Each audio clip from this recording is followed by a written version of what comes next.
Oh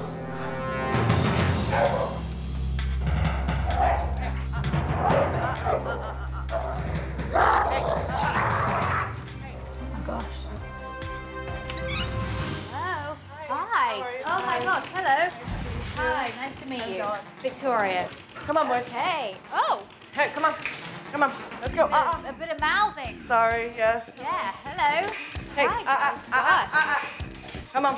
When I walked in, I was getting jumped on, but I was also getting mouthed, and one of the dogs just literally would not stop.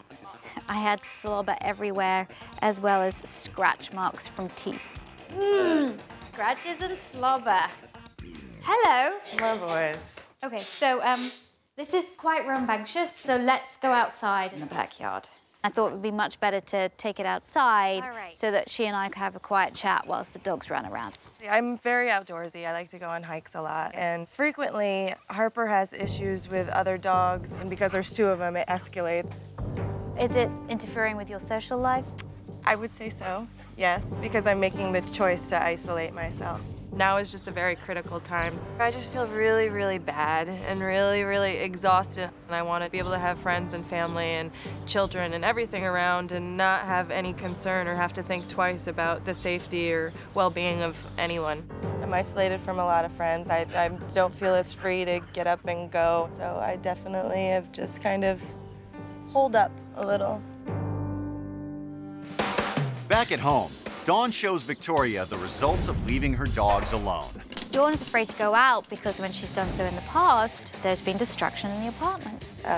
You'll see the chairs there. Yes. They've destroyed them, chewing on the... Wow, wow, that's a lot of chewing. Yeah. Ooh. And that's over a year's time. When I've been away, beds have been destroyed, plants have been gotten into. Glasses have been knocked off of counters. Dawn's friends aren't the only ones complaining about Harper and Marlowe. I've had notes left underneath my door from neighbors complaining about the barking. This is written in red, by the way, she's mad. It is 2:40 a.m.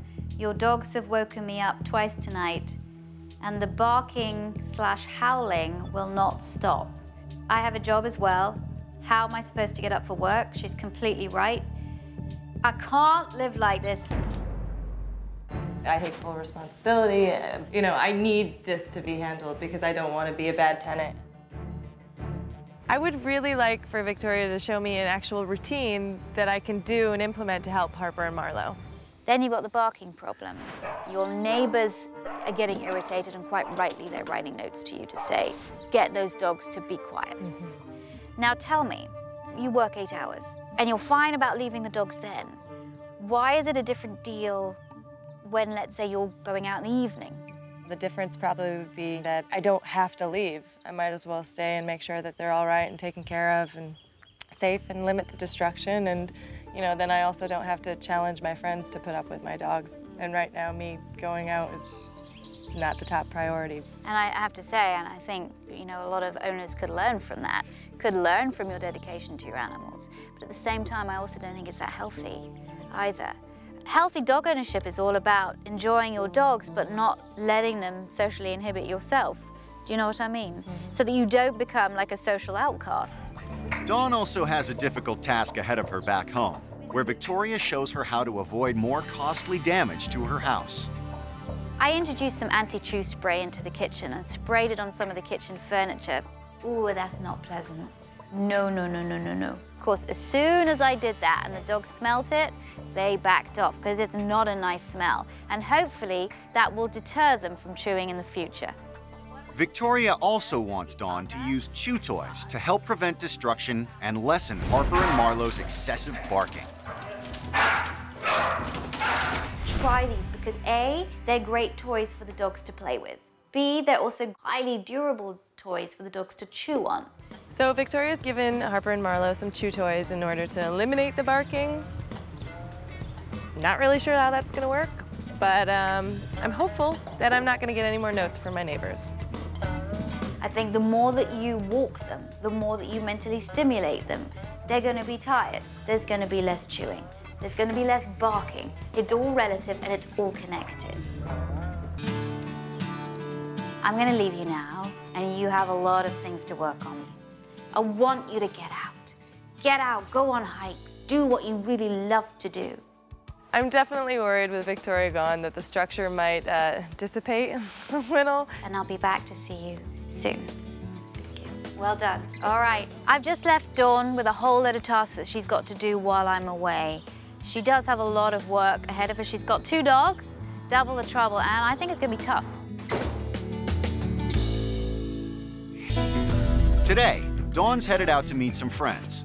But first, she takes some precautions to minimize the dog's destruction and barking while she's gone. I spray the spray that Victoria had given me on the areas that the dogs have previously chewed apart. And I give them toys, you know, to keep them occupied. If they're not sleeping and they're up, they're not destroying my things. They're working on the chew toys that we had given them.